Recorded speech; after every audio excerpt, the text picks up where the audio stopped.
Hello बच्चों। आज का टॉपिक है हमारा कि एलसीआर सर्किट में आप एवरेज पावर कैसे फाइंड करेंगे। ठीक है। इससे पहले हमने रेजोनेंस डिस्कस किया था एलसीआर में। ठीक है। तो अब हम इसमें एवरेज पावर निकालेंगे एलसीआर सर्किट के अंदर। तो देखो बच्चों कैसे फाइंड करते हैं, और ये बड़ा ही इम्पोर्टेंट टॉपिक है। तो देखिए फॉर्मूला होता है एवरेज पावर का E R M S I R M S cos five. ठीक है। तो इसको हम फाइंड करेंगे, यानी इसको हम बोलते हैं average power in LCR circuit. ठीक है बच्चे। तो ये होता है हमारा average power in LCR circuit.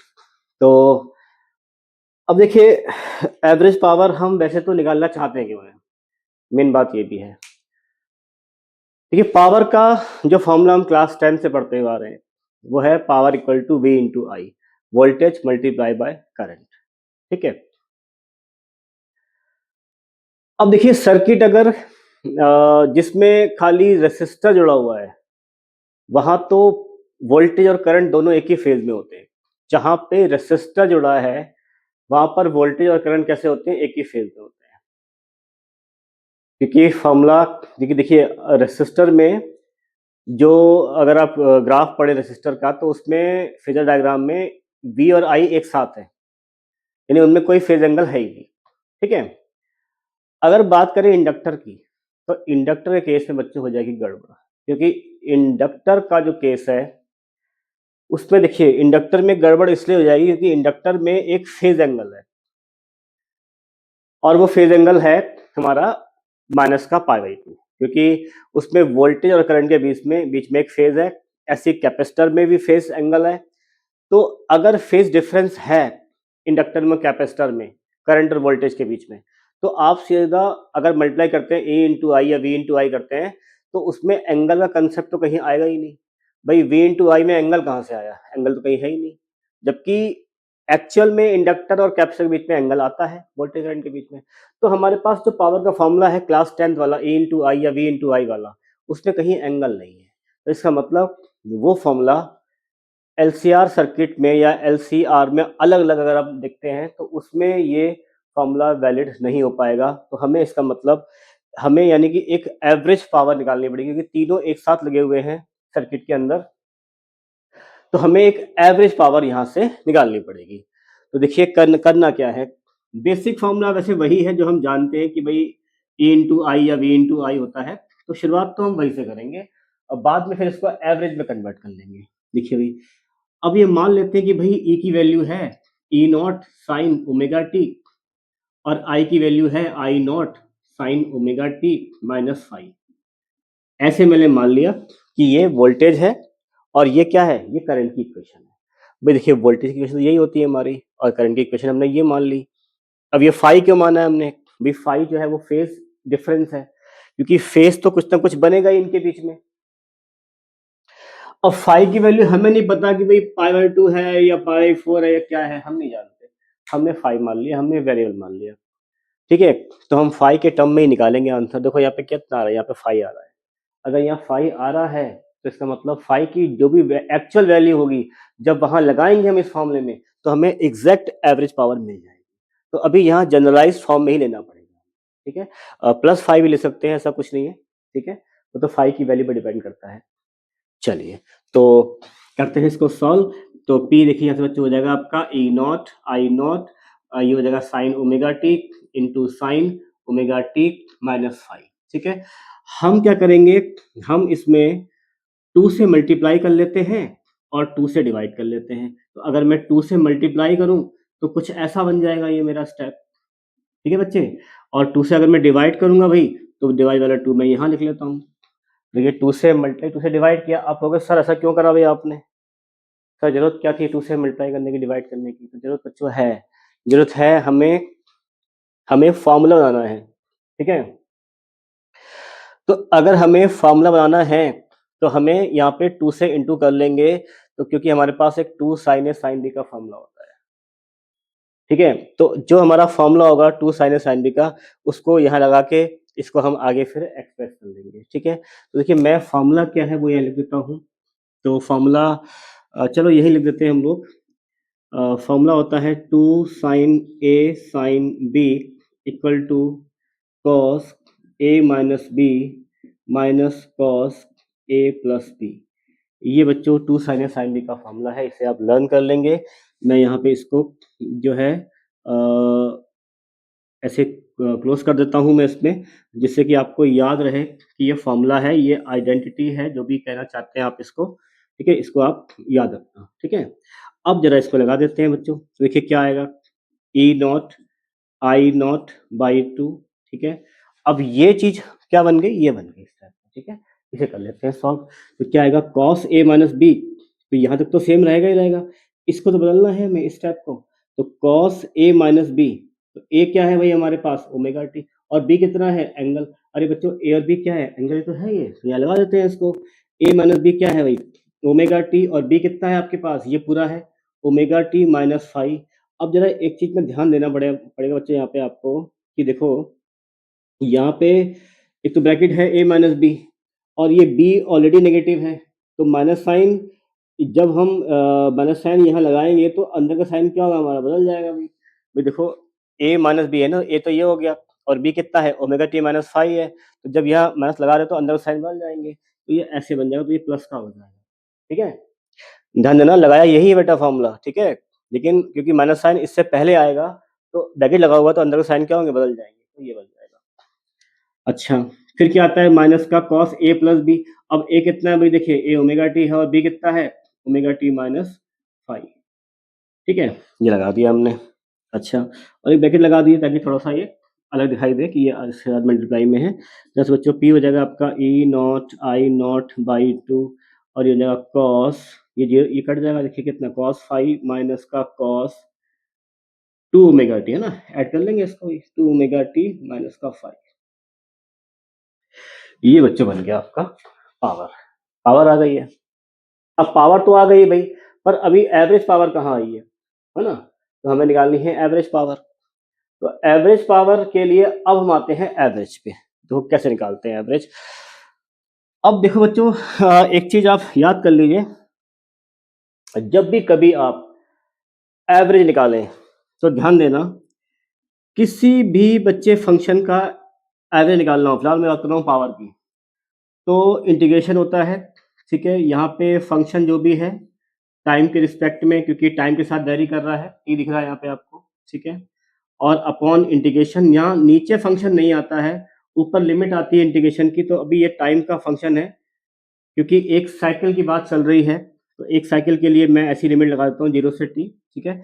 एक साइकिल मतलब बच्चे ये हो गया, ये this is t, this is 0, तो ये एक साइकिल कहलाती है, ठीक है।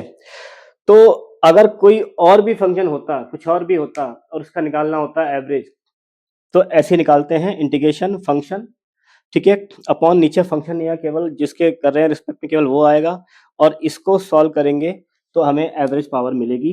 तो ये मेन फॉर्मूला आता है कि कैसे निकाली जाएगी एवरेज पावर, तरीका ये है, ठीक है। अगर यहाँ पे हम कर रहे होते हैं एंगल के रिस्पेक्ट में, तो यहाँ एंगल आ जाता, 0 से 2 पाई आ जाता, ठीक है।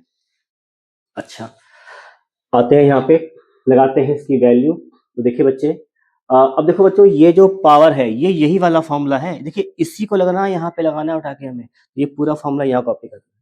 तो इंटीग्रेशन 0 से t क्या आएगा, देखो ये पूरा आएगा, E naught I naught by two, ठीक है, और ब्रैकेट में क्या आएगा, cos five minus cos two omega T minus five, ठीक है, अपॉन इंटीग्रेशन 0 से t इंटू डी टी, ठीक है। ये बन गया स्टेप आपका। चलिए इसके आगे चलते हैं, और यहाँ पे सॉरी देखिए डी टी भी रह गया ना, तो डी टी को यहाँ लगा लेते हैं।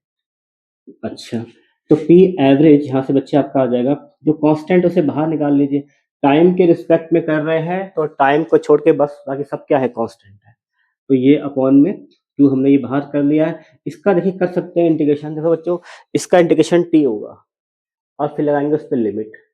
देखिए अगर इसका इंटीग्रेशन, देखो बच्चों, चलो मैं यहाँ कर देता हूँ, यहाँ देखिए आप, अगर कर रहा हूँ मैं इंटीग्रेशन डी टी, 0 से t लिमिट है, तो कितना देखिए आंसर आएगा इसका, इसका आएगा आंसर t, और लगाएंगे लिमिट 0 से t, कितना आएगा, upper limit minus lower limit, कितना आंसर आया इसका, टी माइनस जीरो मतलब टी आया है ना। ठीक है, तो ऐसे करेंगे इसका। तो मैं यहाँ पे वहां पर समझा दिया मैंने आपको, तो मैं यहाँ पर डायरेक्ट यूज करता हूँ। तो इसका आएगा पूरे का टी, तो you can write here T. ठीक है, अब लगा दीजिए ब्रैकेट और इंटीग्रेशन कॉस फाई तो कांस्टेंट है, बाहर आ जाएगा। इंटीग्रेशन जीरो, ठीक है, कॉस फाई बाहर केवल इंटीग्रेशन के अंदर होके ही रहेगा, मतलब यहाँ इसकी तरह नहीं। ये कि देखिए ये जो स्टेप है ना, ये सब तो पूरे से बाहर निकाला है हमने, पर कॉस फाई तो इसके टाइम के साथ मल्टीप्लाई में है। ठीक है, तो कॉस फाई पूरे बाहर नहीं आएगा, यहाँ पे रहेगा into D T minus sine, इसको इंटीग्रेशन को यहाँ भेजिए आप, जीरो से T cos two omega T minus का फाई, ठीक है, और इंटू डी टी, ये बन जाएगा आपका स्टेप। अब ब्रैकेट लगा देते हैं यहाँ पे। ठीक है, ये है, और बाकी ये टी आपका यहाँ पे आ गया। इसका जरा एक बार स्क्रीनशॉट ले लीजिए आप, अभी आगे पूरा करते हैं इसको।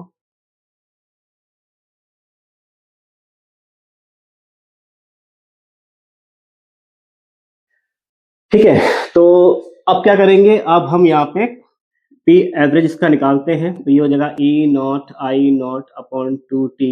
ठीक है, कॉस फाई तो कांस्टेंट है, बाहर रखिए, और डी टी का इंटीग्रेशन जैसे मैंने आपको यहाँ बताया था, डी टी का मतलब क्या क्या आएगा कि उसका टी हो जाएगा, तो डी टी का टी हो जाएगा, भाई डी हट जाएगा, डी और ये क्या होते हैं आपस में, दे आर कैंसलिंग। ठीक है, तो टी आ जाएगा। ठीक है, इसका तो यहाँ पे इसका टी लगा दिया और लगाएंगे लिमिट, तो कैपिटल टी हो जाएगा। ठीक है, अच्छा माइनस, अब देखिए इसका करेंगे, इसका होगा इंटीग्रेशन, तो कॉस का इंटीग्रेशन होता है साइन में। ठीक है, तो यहाँ देगा साइन, और जो भी फंक्शन दिया है बच्चे एज इट इज लगा दीजिए। कॉस को साइन करना है खाली, एंगल चेंज जैसा एंगल है सेम यहाँ कॉपी करिए। अब देखिए, अब अंदर ये चेन रूल लगता है, तो अंदर का जो है ये दोबारा करते हैं इंटीग्रेशन। ठीक है, तो जब cos 2 ओमेगा टी का दोबारा से करेंगे आप, तो देखिए इसमें ये नीचे जाएगा बच्चे, तो ये जाएगा 2 ओमेगा टी, और जो बल्कि 2 ओमेगा टी भी नहीं आएगा, खाली 2 ओमेगा आएगा, क्योंकि देखो एक्चुअली जब दोबारा करते हैं ना आप, तो 2 ओमेगा कांस्टेंट है, टी का हो जाएगा 1, और फाई इज ऑल्सो कांस्टेंट, उसका हो जाएगा 0। तो इसका इंटीग्रेशन ऐसे लिखा जाएगा। अगर इंटीग्रेशन ना पता हो तो मैं आपको एक बार इंटीग्रेशन यहाँ पे लिख दे रहा हूँ, फॉर्मूला आप देख लेना बच्चों। इंटीग्रेशन एक्स, देखो अभी हम क्योंकि एंगल कर रहे हैं, तो integration cos x D x अगर होता तो बच्चों इसका आता साइन एक्स। ठीक है, कॉस एक्स डी एक्स का इंटीग्रेशन साइन एक्स आता। ठीक है, अगर यहाँ पे बच्चों, यहाँ पे होता बेटा, अगर यहाँ पे होता cos two x D x होता, अगर हमें इसका करना होता तो इसका आता साइन टू एक्स। ठीक है, यानी पहली बार में तो जो भी एंगल है केवल कॉस का साइन करते हैं, बाकी सब कुछ सेम आता है। और अपॉन में, क्योंकि ये इसका दोबारा करते तो अपॉन में 2 आ जाता है, कांस्टेंट नीचे आ जाता है। ठीक है, तो ऐसे देखो, ऐसे होता है इंटीग्रेशन। मतलब देखिए, अगर आप बच्चे कर रहे होते हैं डिफरेंशिएशन तो कांस्टेंट मल्टीप्लाई में जाता है, अगर आप करते हैं इंटीग्रेशन तो कांस्टेंट नीचे आता है। इन दोनों चीज़ों को याद रखना आप। ठीक है, बहुत ज़्यादा इंटीग्रेशन नहीं है यहाँ पे, पर कुछ चीज़ें हैं जो आपको थोड़ी-सी लर्न करनी पड़ेंगी, सीखनी पड़ेंगी आपको, कि वहाँ पे जो है थोड़ा-सा ध्यान रहे आपको। तो इस तरीके से समझा दिया मैंने आपको, इसका इंटीग्रेशन ऐसे किया जाएगा बेटा, और इसका इंटीग्रेशन ऐसे किया जाएगा। ठीक है, अब क्योंकि मैंने यहाँ पर ओमेगा लिया है तो वहाँ पे ओमेगा आ जाएगा। ठीक है, वही चीज़ है। तो ये बन गया स्टेप आपका। ठीक है, और लिमिट जो है वो लगा देते हैं। तो जब भी आप इंटीग्रेशन करते हैं ना बच्चे, जब भी आप इंटीग्रेशन करते हैं तो लिमिट जो होती है वो उसके पीछे लगाई जाती हैं। देखो हो गया इंटीग्रेशन, तो यहाँ लगा दी लिमिट, जीरो से टी लगा दी। चलिए, तो now it is P average equal to E naught I naught by two T.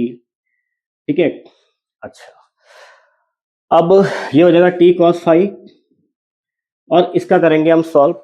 इसको सॉल्व करेंगे तो देखो इसका क्या होगा, साइन, देखो अब यहाँ पे लिमिट लगाएंगे हम ना, upper limit minus lower limit, तो 1/2 ओमेगा तो कांस्टेंट है, इसको अलग कर लीजिए, इसका लिमिट से कोई मतलब नहीं है। लिमिट हमेशा वेरिएबल की होती है बच्चों। साइन 2 है तो ओमेगा को लिखेंगे आप 2 पाई बाई टी।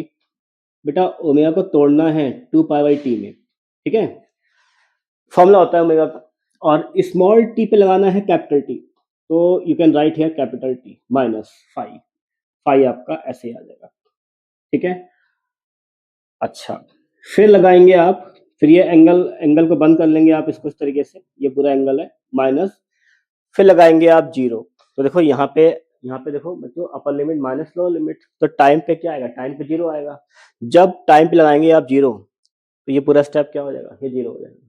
तो जीरो माइनस फाइव, तो ये हो जाएगा आपका साइन माइनस का फाइव। ठीक है, ये आपका बन जाएगा स्टेप। देखो टू ओमेगा टी, टी को लगाया जीरो बेटा, तो ये स्टेप हो गया जीरो, तो बचा खाली साइन माइनस फाइव। यहाँ पे ओमेगा को तोड़ने की नीड नहीं है, क्योंकि यहाँ पे टाइम की वैल्यू जीरो है, जरूरत नहीं पड़ेगी। तो जहाँ नीड होती है वही हम ओमेगा को तोड़ते हैं। देखो यहाँ फायदा क्या मिलेगा हमको, यहाँ पे टाइम से टाइम ये टर्म कट जाएगा ना, तो हमें ये फायदा मिला तोड़ने से। अब देखो बच्चों क्या बन गया ये, अब बन गया आपके पास ये E naught I naught upon two t bracket में टी कॉस फाइव। ठीक है, टी कॉस फाइव माइनस का वन अपॉन टू ओमेगा।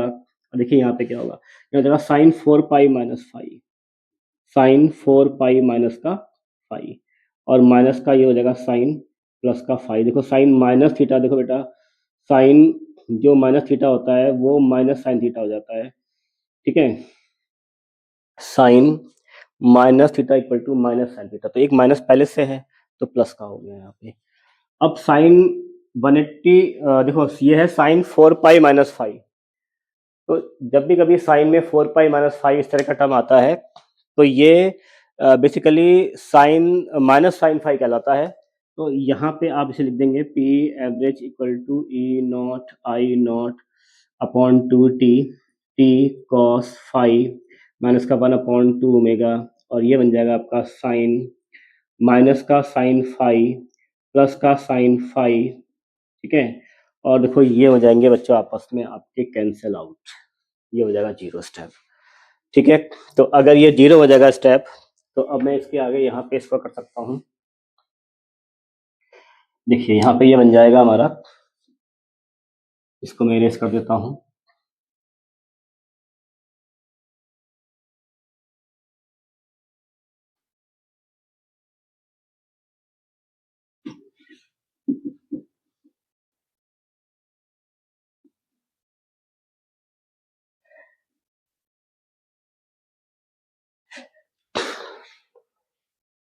देखिए एक चीज याद रखना, अगर एग्जाम में बाय चांस आप ये स्टेप नहीं कर पा रहे हैं, इंडिकेशन में भी प्रॉब्लम हो रही है आपको, तो एक तरीका है कि आप इस स्टेप के बाद यहाँ पे जीरो लिख सकते हो। ठीक है, वैसे तो बेटर रहेगा कि आप एटलीस्ट एक स्टेप कर दे इंटीग्रेशन का, उसके बाद आप जब जैसे ये स्टेप आ गया ना, इसके बाद ये स्टेप आ गया, तो यहाँ पे आप चाहे तो डायरेक्ट पूरे स्टेप को जीरो लगा सकते हैं, क्योंकि इस तरह का इंटीग्रेशन का आंसर जीरो ही आता है। ठीक है, तो नहीं तो फिर आप पूरे स्टेप करिए, ज़्यादा बेटर रहेगा। बस पर फिर भी देखिए कभी हो जाता है एग्जाम में बहुत प्रेशर होता है, जरूरी नहीं है कि आप सारे स्टेप वहाँ कर पाएँ, खासकर जो बच्चे हमारे बायो बैकग्राउंड वाले हैं, उनके लिए थोड़ा सा डिफिकल्ट तो खैर होता है, तो वो ऐसा कर सकते हैं। ठीक है, तो हम इसको यहाँ पे लिख सकते हैं पी एवरेज इक्वल टू, देखिए बच्चों ये तो हो गया जीरो, अगर ये जीरो तो ये पूरा स्टेप हट गया यहाँ से भाई, अगर ये जीरो हो गया तो ये पूरा स्टेप हट गया, तो केवल ये बचा हमारे पास। तो now we have E naught I naught, E naught I naught upon two T into T cos five. ठीक है, वो स्टेप क्या हो गया जीरो, तो ये पूरा स्टेप क्या हो गया आपका जीरो हो गया। ठीक है, अब टी से टी काट दिया आपने, तो पी एवरेज कितना आ गया, E naught I naught upon two into cos five. इसको आप ऐसा भी लिख सकते हैं, E naught by root two into I naught by root two. देखो बच्चों, टू का मतलब होता है रूट टू इंटू रूट।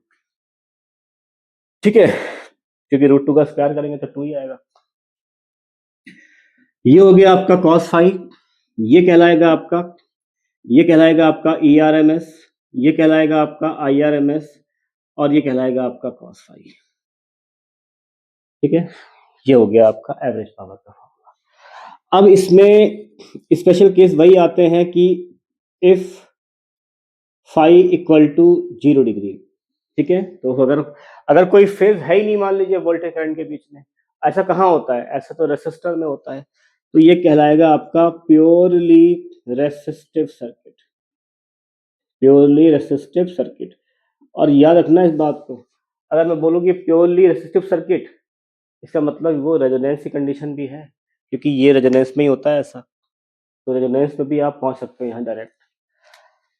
अच्छा, तो पी एवरेज कितना आया इसमें, यहाँ पे आया आपका E R M S into I R M S. अच्छा, केस 2 लेते हैं। अगर if phi equal to minus pi by two, तो माइनस पाई बाई टू वैसे फेज किस में होता है, वैसे इंडक्टर में होता है ये, इसका मतलब इंडक्टर बन जाएगा। तो पी एवरेज कितना आएगा आपका, E R M S I R M S into cos phi, यानी cos minus pi by two. Cos में माइनस पाई बाई टू हो या प्लस पाई बाई टू हो, आंसर जीरो आता है। ठीक है, ऐसे ही केस कैपेसिटर का बन जाएगा। तो कैपेसिटर में भी ऐसे ही होगा। केस 3 ले लीजिए आप। If phi equal to plus pi by two, capacitor में करंट लीड करती है, वोल्टेज पीछे होता है, तो प्लस पाई बाई टू लेते हैं। तो इसमें यानी कि ये कहलाएगा आपका कैपेसिटर वाला केस। तो इसमें कितना आएगा पी एवरेज, इसमें भी जीरो आएगा, मैं डायरेक्ट कर दे रहा हूँ, क्योंकि यहाँ पर भी कॉस 90 जीरो होता है। ठीक है, तो इस तरीके से हमने आज एवरेज पावर का फॉर्मूला हमने स्टैब्लिश कर दिया है। और ये बहुत ही ज़्यादा बच्चों इम्पोर्टेंट टॉपिक है। बोर्ड में जो लॉन्ग क्वेश्चन आते हैं, वहाँ पे ये उन लॉन्ग क्वेश्चन में किसी न किसी पार्ट में होता है, पूछा जाता है। तो ये बहुत ही इम्पोर्टेंट क्वेश्चन है, और खासकर जो बच्चे बाय वाले हैं उनको इसमें डिफिकल्टी आती है। तो एक बार आप जब यहाँ देखेंगे ध्यान से बोर्ड पे, तो आप आई थिंक ये आपको क्लियर हो जाएगा। ठीक है, और ठीक है बच्चों, आज के लिए इतना रखते हैं इस वीडियो में, और फिर नेक्स्ट वीडियो में हम लोग फिर मिलेंगे। Thank you.